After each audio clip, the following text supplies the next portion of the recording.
met Dan Curtis in, I think it was 1966.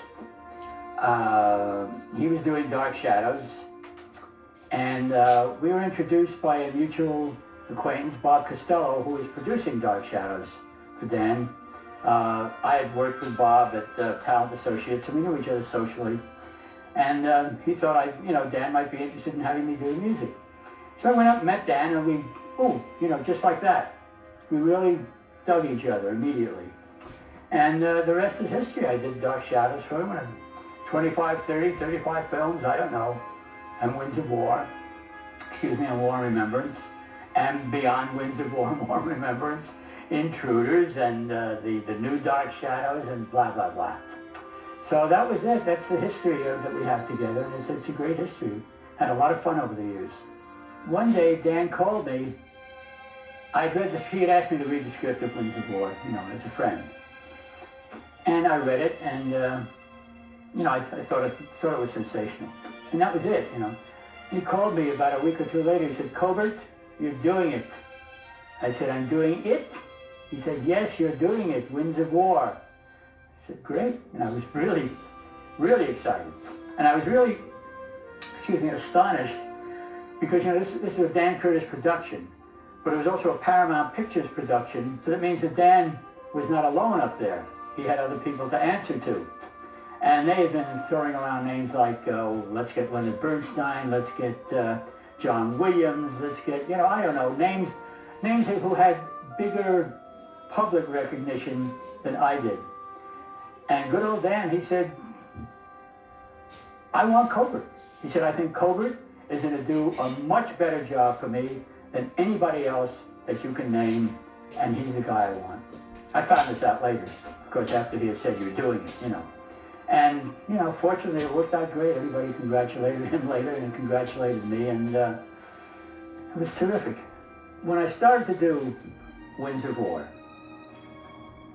there was a major problem with the theme. They had a temp track for a montage that had been put together from a certain amount of footage that had been shot to play for the affiliates and all that sort of stuff. The temp track was something that I felt was totally inappropriate to this movie. But you know how people are, they've been looking at raw footage, and when they hear music behind it, you can play Mersey Dotes and Dozy Dotes behind it, they say, "Oh, this is incredible." So everybody said that this music that was playing with the temp track was incredible. It was a swell piece of music, had nothing to do with what Winds of War was going to be. And it played nicely behind the montage, but could never have done as a theme for anybody. I told this to Dan. He said, "Well, what do you want to do about it?" I said, "Well, let me write some things that I think are going to be germane, that I think will be good for this production, and then you can make a decision." He said, "Great." He said, "Why don't you do that? Go away and start writing. Let me know when you want me to hear the stuff." So I went away and I started writing, and I wrote for about a month and a half and came up with what I came down to about 40 different pieces of music that would be appropriate for this show, like about 7 themes for Pug and Pamela, about 10 themes for Rhoda and Kirby, about, blah, blah, blah, blah, like that. And then about 4 or 5 pieces that I thought would do as a main title if they did not pick one of the characters' themes. So I have all this music, and I do some piano demos of every piece of music, including the 4 pieces for the theme. And Dan was then going to play all these pieces against selected pieces of film and see which worked. At first I had him into the studio to hear the main title demos.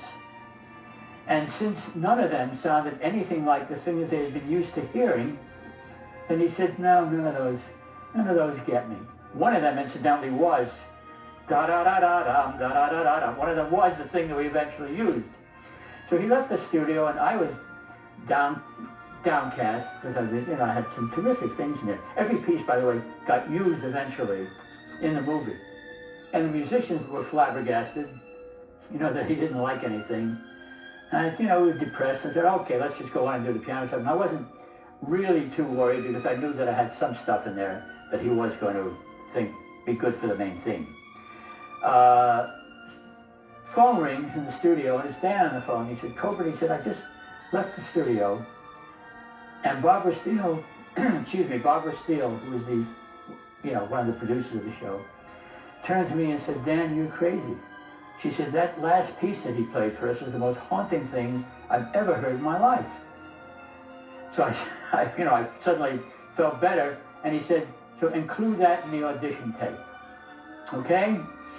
So I made a tape of all the things, and we walked into the editing room, and Dan had selected moments to play against the film.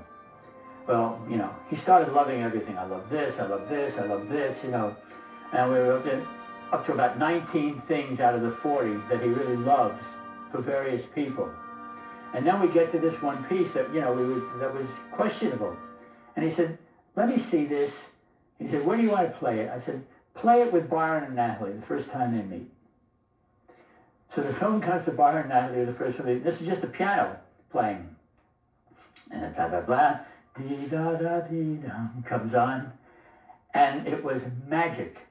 The whole editing room went, whoa! I can still feel the hackles rising right now at the excitement that was generated by this thing. I only had 16 bars of it because he said he didn't like it, so I didn't bother to add to it. It was just dynamite, and there it was. He said, well, this has got to be it. So this was the Byron and Natalie theme originally, really, which became the main title. And that's how that happened. And we already know how successful it was.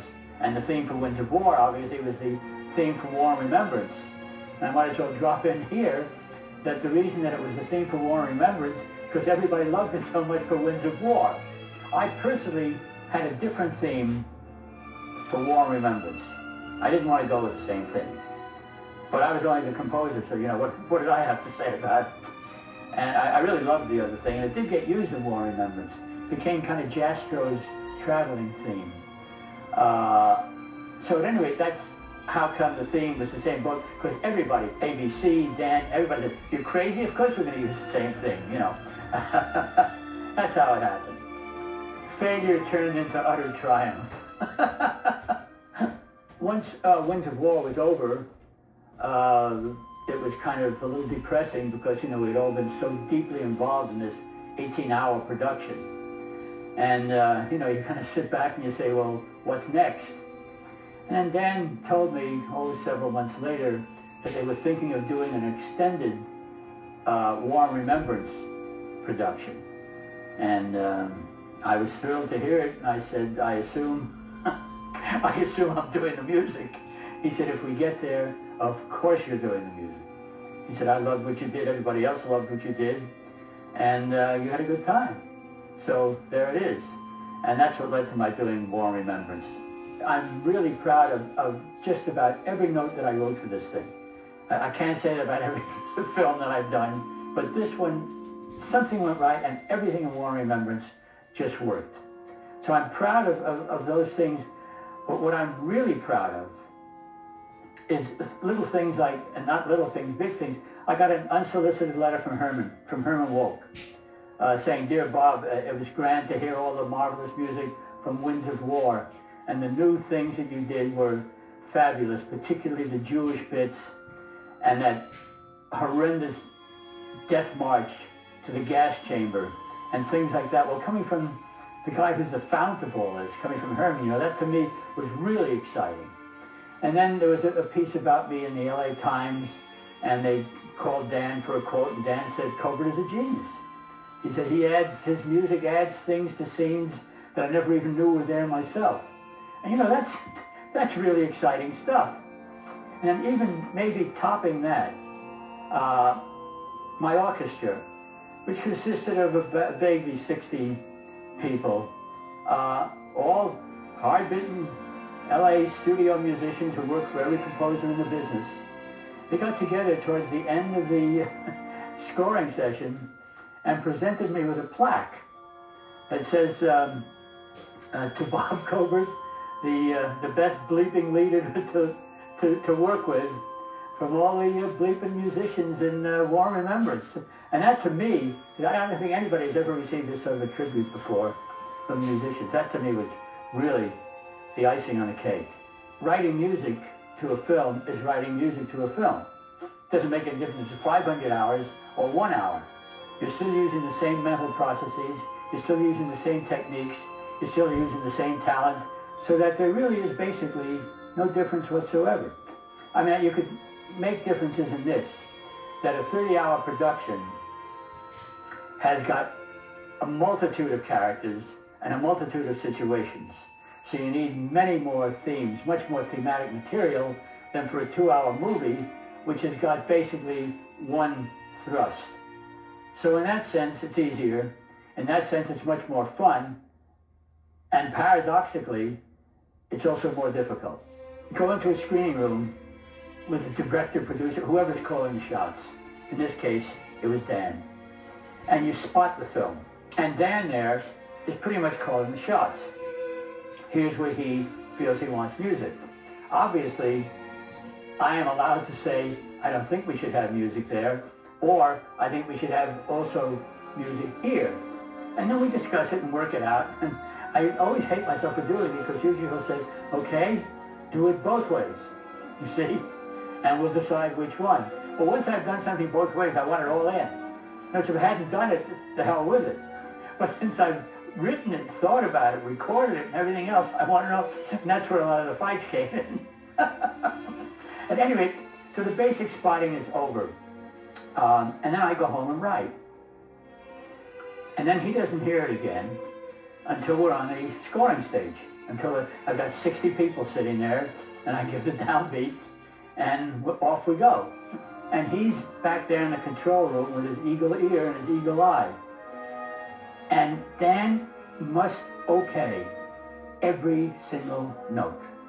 There's not one note in that score that he doesn't stand behind. For instance, we'll go through a 5 or 6 minute cue being one segment of it, you know. And he'll call me into the control room. And I'll say, I absolutely love it, except for right there, and he'll point to the film as we're looking to the, right there, it doesn't get me. I said, come on, Dan, we're talking about a 6-piece of music. I said, I did it right there, it's absolutely perfect. No, it's not perfect there. Do something. Well, there you sit. There's no time to go home, there's no time to do anything, so you have to rewrite the part that he doesn't like right there.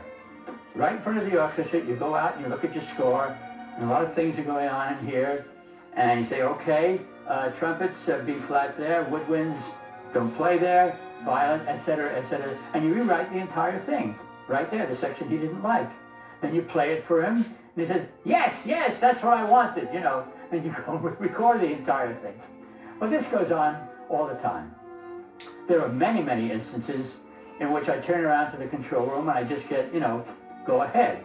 I breathe easy and then we go. But those are the kind of things that happen on a scoring stage.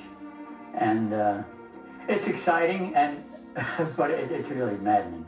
He gave me complete freedom to do anything I want to do. But he was there to make sure that it was exactly what he wanted. And which is good for a composer, because then nobody else can come over, like Paramount can't come or ABC can't come and say, gee, that music there, the composer didn't do it right, because Dan is there to stand behind you and say, oh no, the composer did exactly what I wanted, and if it's not right, it's me that's at fault and not the composer. War and Remembrance is the greatest thing ever done for television. I've never seen anything to even vaguely equal it for this kind of a dramatic thing. You know, when I meet people at bars or stuff like that, and they say, oh, you know, what do you do? And I say, I'm a composer. Oh, really? You know, what have you composed? And they always say, well, I'll tell you the most important things I've ever done, not necessarily the most popular. And I say, Winds of War and War and Remembrance, and they'll say, oh my God, you know, did you do that music? Oh, that was great. You know, what a great show. And I say, the reason I mention those is because they have weight, because these are important things, because War and Remembrance said something that had to be said.